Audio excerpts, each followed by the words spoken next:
En route vers la présidentielle, tous les après-midi, un éditorialiste vient nous raconter les coulisses de la campagne. Et le jeudi, c'est Mickaël Darmon qui est avec nous. Bonjour Mickaël. Bonjour à tous. Vous nous parlez cet après-midi d'un fait très significatif, la campagne organisée par le Conseil de l'Europe sur la diversité. Une campagne qui a mis en affiche des jeunes femmes affirmant que la beauté et la liberté sont dans le hijab. Le gouvernement français a demandé le retrait de cette campagne européenne sur la diversité. Mickaël, ce qui en dit long, selon vous, sur l'état d'esprit d'Emmanuel Macron, pour quelle raison ? Oui, parce que c'est la preuve manifeste que le gouvernement craint de rallumer ce que l'on appelle en France régulièrement la guerre du foulard, qui effectivement ressurgit de manière récurrente. La dernière fois, c'était en octobre 2019. Souvenez-vous, une femme portant le voile, accompagnant une sortie scolaire, avait été expulsée de l'hémicycle d'un conseil régional sous la vindicte d'un élu du Rassemblement national. À ce moment-là, le président de la République, Emmanuel Macron, se trouve en déplacement à La Réunion. Il refuse alors de commenter cette polémique et finit finalement par en parler à la télévision locale, à La Réunion, en disant « Le voile dans l'espace public, ça n'est pas mon affaire ».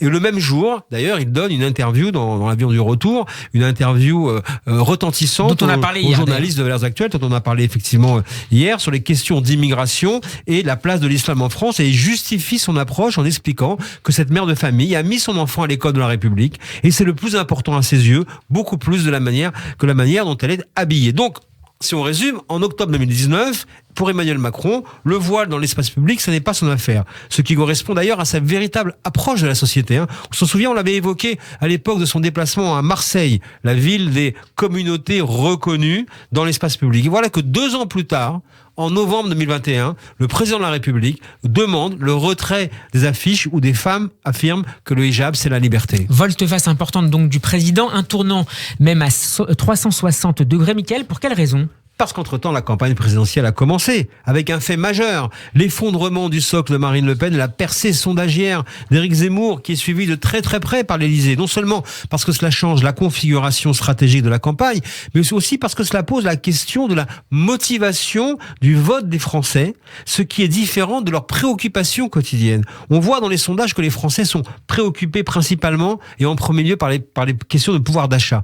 Mais leur réflexion collective révèle une inquiétude identitaire que capte à sa manière Éric Zemmour. Et c'est peut-être là d'ailleurs un changement subtil de logiciel auquel on assiste qui établit la différence entre la préoccupation pour la vie quotidienne et le regard que posent les Français sur leur collectivité, sur l'évolution de la société française. Ces Français qui se disent que de toute manière, il n'y aura peut-être pas de grande différence en matière de politique économique. Alors, il faut se déterminer sur le métapolitique, l'identitaire. C'est peut-être d'ailleurs ce qui va peut-être caractériser cette campagne présidentielle. On n'a jamais vraiment abordé frontalement en France ce sujet. C'est la question du rapport à l'islam en France, alors que, vous savez, les écoliers sont élevés depuis des générations avec cette leçon d'histoire des Arabes arrêtés à Poitiers en 732 par Charles Martel. On n'a pas entendu Éric Zemmour pour avoir peur du grand remplacement. En attendant et en demandant que la campagne de promotion pour le hijab soit retirée, eh bien le gouvernement prend acte de ce glissement des plaques tectoniques. D'autant que les mesures sur le pouvoir d'achat, Mickaël, récemment distribuées par le gouvernement, n'impriment pas, selon plusieurs membres de l'exécutif, et c'est ce qui inquiète autour d'Emmanuel Macron. C'est le fameux faux plat.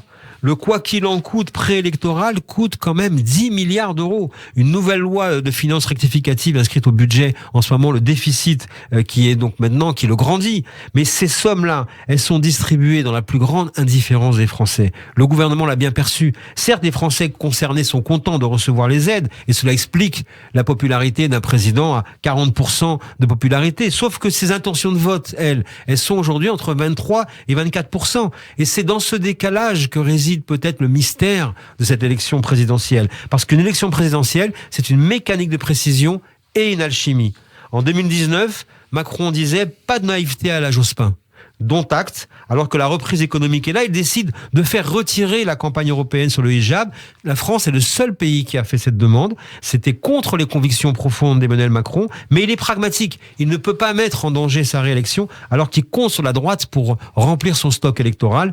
L'Élysée vaut bien un hijab. Merci beaucoup Mickaël Darmon. J'en profite pour rappeler le titre de votre nouveau livre, Les secrets d'un règne dans les coulisses d'un quinquennat. C'est publié aux éditions de l'Archipel. En route vers la présidentielle, c'est à retrouver en podcast sur radioj.fr. Lundi, nous serons en compagnie de Laetitia Krupa. Merci Mickaël et à jeudi prochain. Merci, à bientôt.